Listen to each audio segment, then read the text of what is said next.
Carl Jung decía, cuando los individuos pierden su individualidad, pierden también su categoría intelectual y moral. Se conectan inconscientemente con un nivel inferior, donde rigen la irresponsabilidad y el victimismo, la insensatez, el tribalismo y el infantilismo. Entonces, para que las masas renuncien a su libertad y cedan el control de todos los aspectos de sus vidas a las élites, gobernantes y tecnocracias, deben renunciar primero a su capacidad de ser individuos autosuficientes, responsables por sus propias vidas y pasar a convertirse ¿en qué? En súbditos, sumisos y obedientes, en seres débiles que se dejan llevar por los dictados del grupo sin cuestionarlo. Y repito, sin cuestionarlo.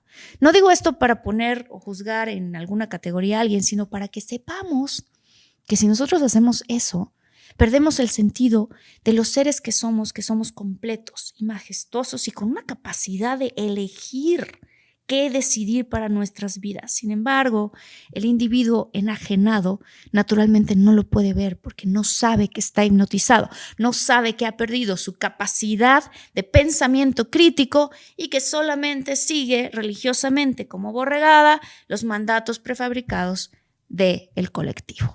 De hecho, no solo ignora esto, sino que se caracteriza por que creen que hay una superioridad moral, se cree moralmente superior a los miembros del grupo opuesto. Los que están fuera de su colectivo son enemigos despiadados que amenazan con destruirlo todo y eso le autoriza para cometer todo tipo de atrocidades amparándose en un escudo moral como en un discurso. Por ejemplo, el siguiente: no, es que yo lo hago porque lo hago por el bien de todos, o hay que impedir que los malos ganen. Me parece interesante citar a esta persona que tiene un nombre impronunciable, Alexander Solzhenitsyn, quien dice que, para hacer el mal, un ser humano debe creer por encima de todo que lo que hace es bueno, o al menos que su actuar respeta la ley. La ideología es lo que le da al mal su justificación y al que perpetra el mal la determinación necesaria para poder actuar. La ideología es el marco teórico que hace que sus actos parezcan buenos en lugar de malos, tanto en sus propios ojos como en los ojos de los demás, de forma que en lugar de recibir reproches o insultos, recibe alabanzas y honores por quitarte tus derechos y tus libertades. La ideología, como apunta Alexander en esta cita, es la clave para que el individuo, desprovisto ahora de su individualidad y respaldado por su grupo, pueda sostener y justificar sus actos inhumanos y pavimentar la creación de un estado totalitario sin siquiera ser consciente de que lo está haciendo.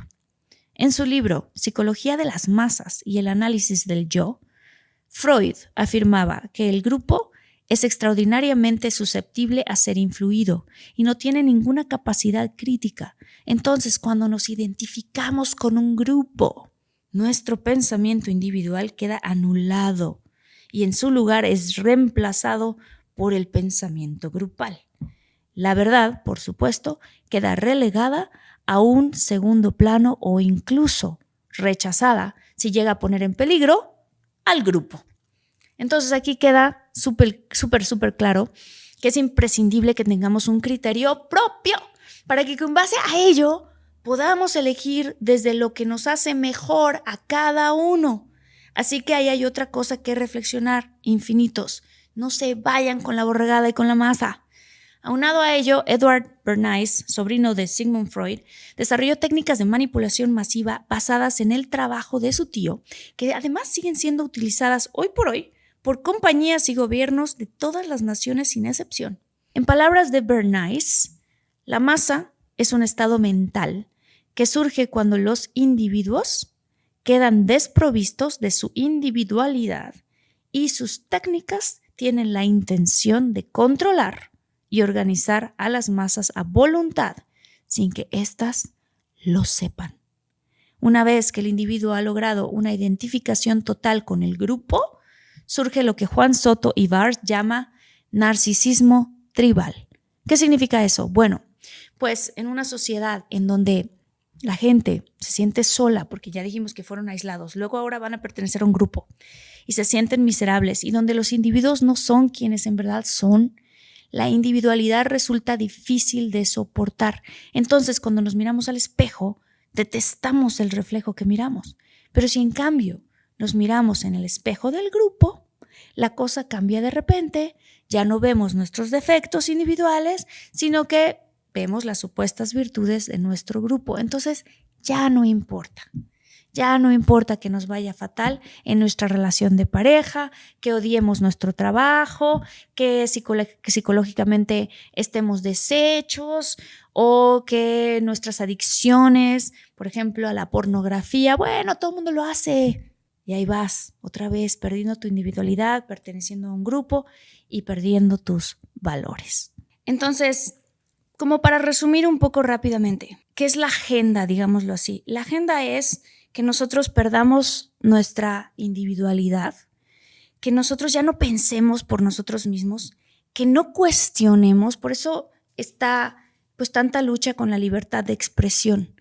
¿Por qué? Porque antes se podría tener a una persona que opinaba de una forma y otra persona que opinaba de otra forma y poder hablar al respecto. Ahora no. Ahora, si opinas de otra forma que no va de acuerdo a la agenda, se le empieza a catalogar como desinformación. Y entonces, ¿por qué? Porque quieren que todos opinemos exactamente lo mismo. Pero la realidad es que el crecimiento más grande ocurre cuando nos empezamos a cuestionar. Si nos ponemos a pensar, eso pasa internamente con nosotros. Si nosotros siempre, por ejemplo, tuvimos al mismo tipo de pareja y no nos cuestionamos nada, pues vamos a seguir repitiendo ese patrón. Pero si de repente nos cuestionamos y decimos, ¿cuál es el común denominador de todas mis relaciones? Soy yo. ¿Qué estoy haciendo yo? Y entonces ves cómo el cuestionarnos esas cosas nos lleva a una reflexión y nos lleva a descubrimientos. Lo mismo ocurre con eso. Por eso yo digo, si algo te dicen y te lo repiten una y otra vez, cuestiónate por qué. Si algo lo censuran, pregúntate por qué. Pregúntate por qué.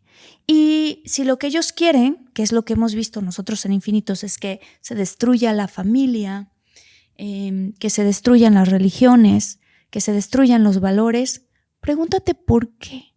Y aquí en este episodio estamos dando la respuesta.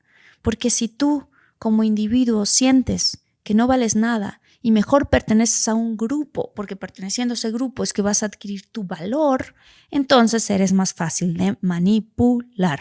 No se dejen manipular.